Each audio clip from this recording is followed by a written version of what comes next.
Howdy folks, welcome back to the train room. It's been quite a while since my last video update. I've had some family in town for a couple of weeks and been working on my property. Had a lot of trees to take out and get cleaned up and getting the garden ready. So finally getting back into the train room here the last few days, slowly getting some work done. Been working on getting the switches with the ground throws here all set up. Everything, trying these new Caboose hobbies.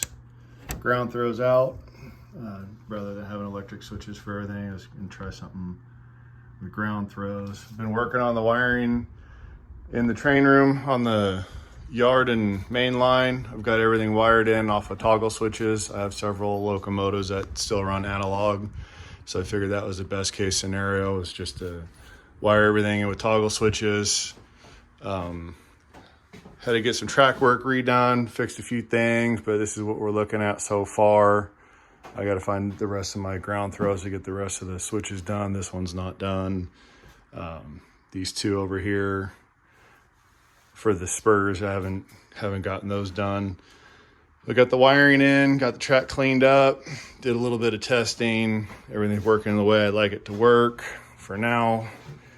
Temporary, got this little toggle switch panel wired in. I've got my 3 tracks for the engine terminal, and then I've got my 5-yard tracks. So that's what I've been working on. It's been slow, but it's coming along pretty good. So let's give it a shot and see how things are running.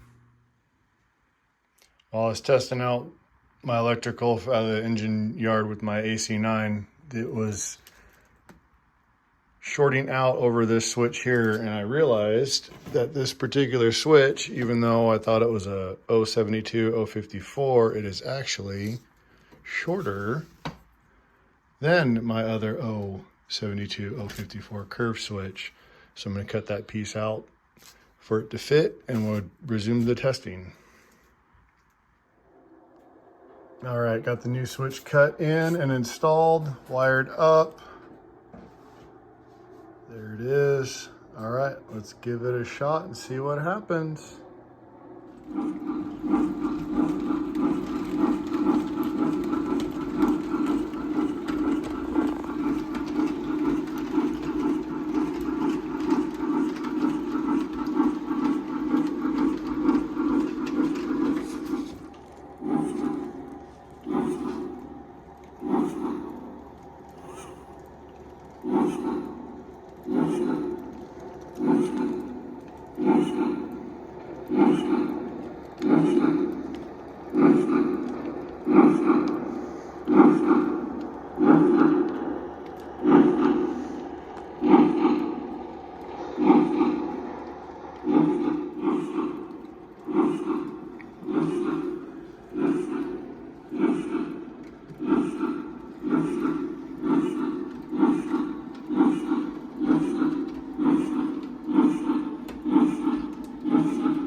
I run Gargraves track and Ross switches, and I also have some Gargraves switches on the layout. That's one right there, Gargraves switch. But what I like to do on my wiring is I take a little spade connector like this. Oh, get that to focus better, there we go. Use a little spade connector, and then what I do is in the track, so this is red for the hot, I put it right there in the track, and then I press it on in. just like that. I get it in a little further than that. I don't have a pair of pliers on me, but that's what I do. And then with the foam that I use on the layout, I've got a 1-inch thick piece of foam. That little connector sits down in the foam and it doesn't hit the plywood tabletop, and then I run my wires underneath and then slowly connect everything in. So this is one example of the wiring that I do. The wire coming out here, this is for my engine yard track 3. I got the ground wires coming into one connector. I've got several jumpers down that track. The track itself is about 11-12 feet long, so I've got a couple of jumpers in it just to make sure power doesn't drop. And then this is ground for track 2, and this is the ground for track 3. Everything's all grounded together, and it comes in one wire and goes up to my transformer for that particular control on my ZW. And then the green wires are power to the center rail, so connect in. That one runs over to its own toggle switch. Same thing with track 2 and track 1.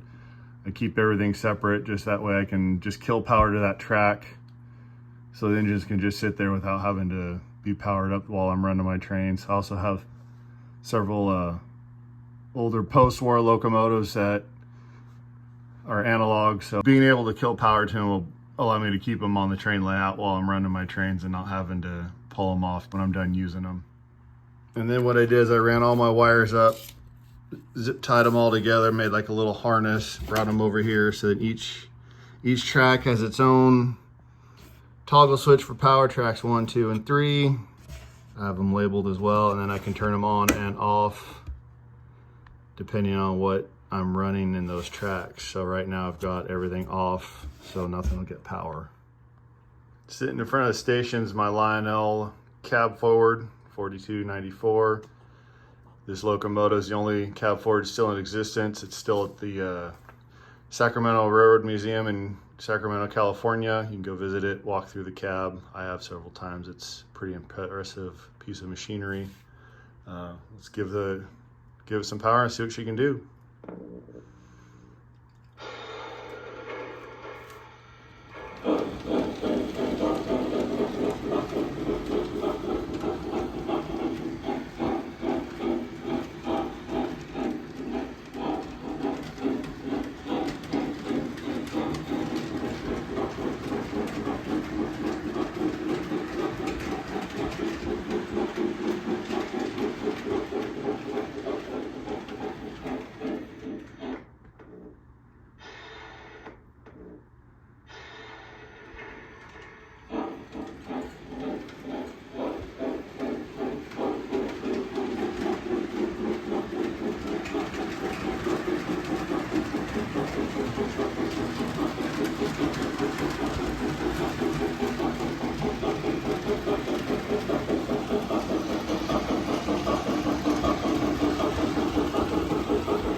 Got her lined up for the yard track.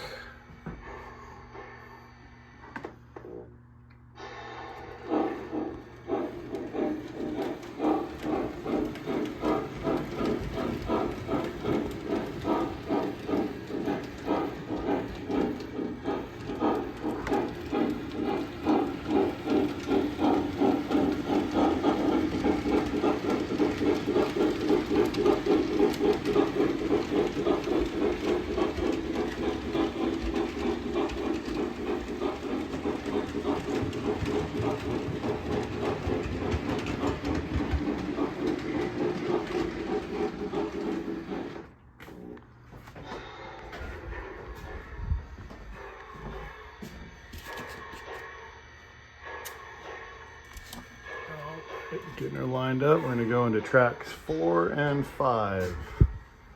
Those are the outermost yard tracks.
track 5.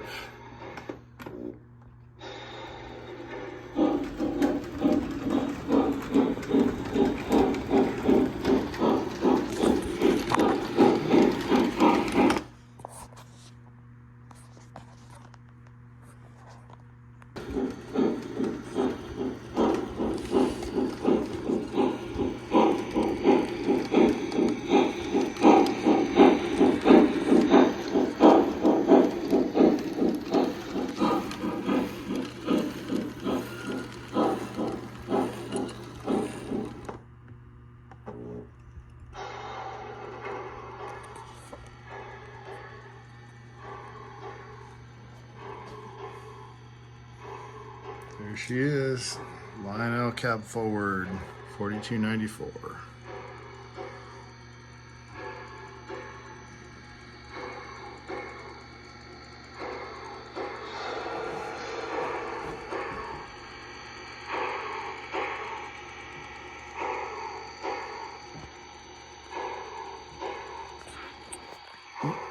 Like I said, I got it set up on a toggle switch, so